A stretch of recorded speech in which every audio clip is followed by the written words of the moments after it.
बहुत समय पहले की बात है। एक छोटे से गांव में रामू नाम का एक गरीब किसान रहा करता था।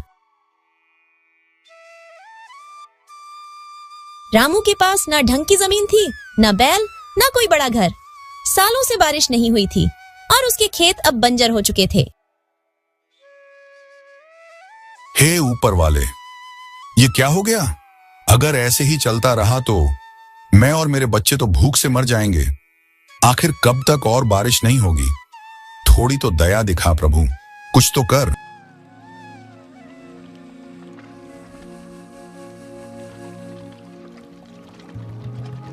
रामू के पास अब अपने बच्चे और पत्नी को खिलाने के लिए कुछ भी नहीं बचा था। उसका बेटा भूख के मारे रो रहा था। हे भगवान, कुछ तो कर दो, अब हमसे भूख नहीं सही जाती। रामू लकड़ियां चुनने जंगल की ओर निकल पड़ा। वो चाहता था कि कुछ लकड़ी बेचकर खाने का इंतजाम कर ले। रामू कई घंटे तक लकड़ियां ढूंढता ढूंढता जंगल में घूमता रहा। रामू की नजर एक पेड़ की जड़ में पड़े पुराने मिट्टी के मटके पर पड़ी। अरे, वो क्या रखा हुआ है वहां पर? पास चलकर देखना पड़ेगा।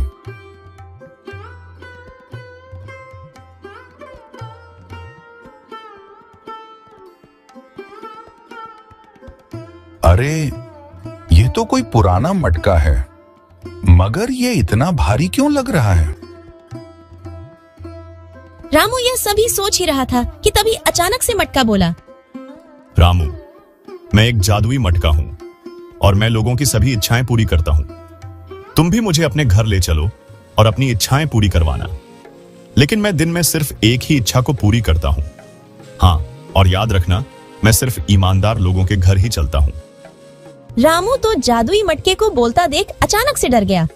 उसने तो अपने पूरे जीवन में अभी तक कोई भी मटका बोलता हुआ नहीं देखा था, लेकिन आज यह मटका तो बोल रहा था। रामू की मटके को बोलता देख सांसें अटक गईं। वह घबरा गया और सोचने लगा कि कहीं उसने किसी भूत को तो नहीं जगा दिया। रामू थोड़ी देर तो चुप रहा, लेकिन फिर हिम्मत करके वह बोला, जादुई मटका, ये सपना तो नहीं?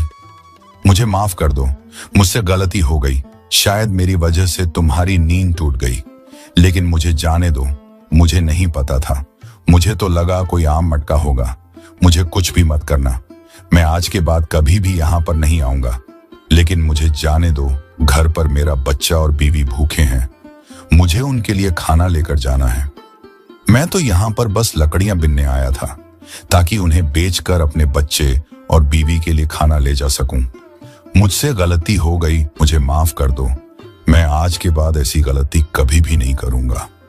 लेकिन मुझे जाने दो, मेरा बच्चा और बीवी मेरा घर पर इंतजार कर रहे हैं। तुम इतने क्यों डर रहे हो रामू? तुम्हें मुझसे डरने की कोई भी जरूरत नहीं है।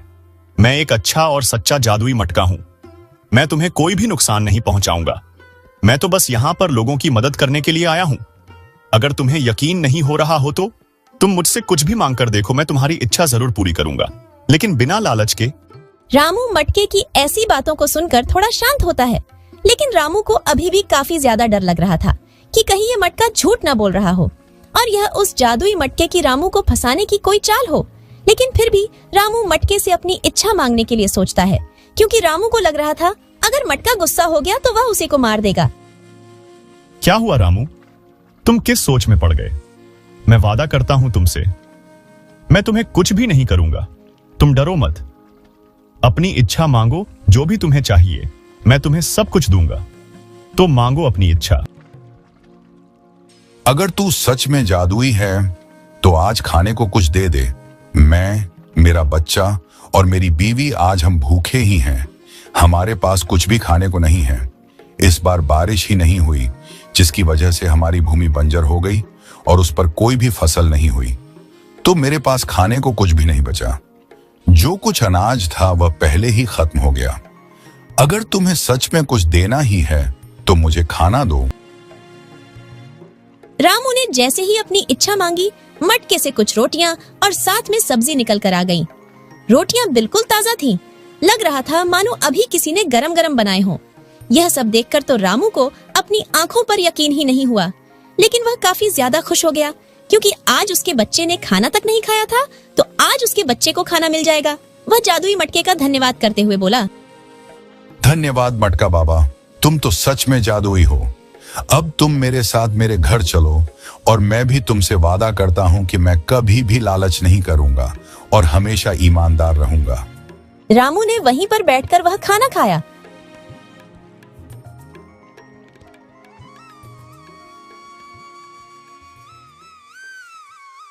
और फिर मटके को लेकर अपने घर पर आ गया। उसने अपनी पत्नी और बच्चे को भी इस जादुई घड़े के बारे में बताया। रामू ने अपनी बीवी और बच्चे के लिए भी खाना मांगा। फिर रामू की पत्नी और उसके बेटे ने भी खाना खा लिया। अगली सुबह रामू उठा और जादुई मटके के पास जाकर बोला, जादुई मटका, मैं अपने खेत पर जा रहा हूँ बीज बोने के लिए। मैं जानता हूँ कि बारिश नहीं हो रही, लेकिन मैं फिर भी खेत में बीज बोने जा रहा हूँ। और आज मेरी तुमसे यह इच्छा है कि तुम मेरे खेत के ऊपर बारिश करवा दो ताकि मेरे खेत में अच्छी फसल हो सके। ठीक है रामू, जाओ तुम। मैं तुम्हारी यह इच्छा जरूर पूरी करूंगा। तुम्हारे बीज बोते ही मैं तुम्हारे खेत के ऊपर बारिश करवा दूंगा।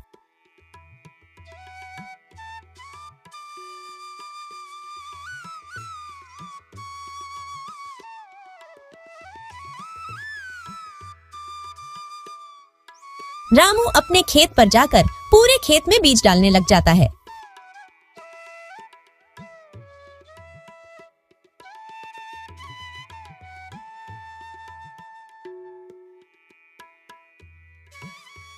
बीज डालने के थोड़ी ही देर बाद रामू के खेत में बारिश होना शुरू हो जाती है। रामू यह सब देखकर काफी ज्यादा खुश हो जाता है। देखते ही देखते थोड़े ही दिनों में उसके खेत की फसल काफी बड़ी हो जाती है। रामू इन सब से काफी ज्यादा खुश हो गया था। देखते ही देखे रामू के खेत की फसल की खबर पूरे गांव में फैल गई। अरे, सूखा पड़ा है, फिर भी रामू के खेत में फसल लहलहा रही है। आखिर ऐसा क्या कर दिया है रामू ने? जानना तो पड़ेगा भाई। कुछ तो राज है, जानना तो पड़ेगा ही भाई।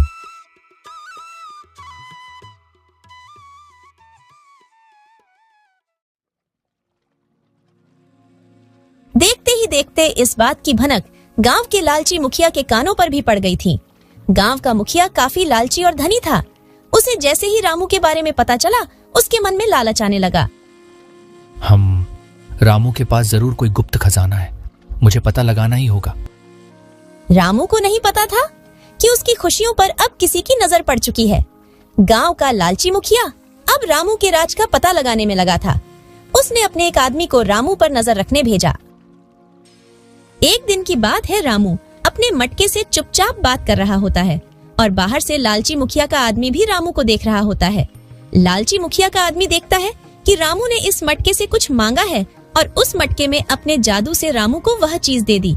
यह सब देखकर तो वह आदमी भी चौक में पड़ गया और सीधा मुखिया के घर की ओर जाने लगा। मुखिया के घर पर पहुंचकर उसने मुखिया को यह सारी बात बताई। अगर यह मटका मेरा हो गया तो मैं अमीरों का अमीर बन जाऊंगा। मुझे जल्दी से कुछ करना होगा। लालची मुखिया एक रात जाकर रामू के घर से उस मटके को चुरा लाया और उसे अपने कमरे में रखकर उसे अपनी इच्छा मांगने लगा। मटका, मुझे एक सोने की ईंट दे। मटके से एक चमचमाती सोने की ईंट निकली। इसे देखकर तो मुखिया के मन में लालच आ गया। मुखिया बार बार सोने की ईंटें मांग रहा था। मटका चुपचाप सुन रहा था, लेकिन अंदर से गुस्सा उबल रहा था। लेकिन मटका अब गुस्से में बोल पड़ा। जो जरूरत से ज्यादा मांगे उसका लालच उसे निगल जाता है। मुखिया की आंखों के सामने ही उसका घर जलने लग गया। लेकिन अब मुखिया को अपने लालच का सबक मिल चुका था। मटका अब रामू के घर चला गया और रामू की जिंदगी खुशहाल कटने लगी। और इस तरह जादुई मटका की कहानी हमें सिखाती है, जरूरत जितनी हो उतना ही लो। लालच का अंत हमेशा बुरा होता है। अगर तुम लोगों को यह कहानी पसंद आई हो तो वीडियो को लाइक कर दो और स्क्रीन पर टैप करके हमारे बाकी वीडियो भी देख लो। हाँ, चैनल को सब्सक्राइब कर लेना ताकि तुम तक ऐसी ही नई और शिक्षा देने वाली कहानियां पहुंच सके। वीडियो को लाइक करके स्क्रीन पर टैप करके दूसरे वीडियो देख लो।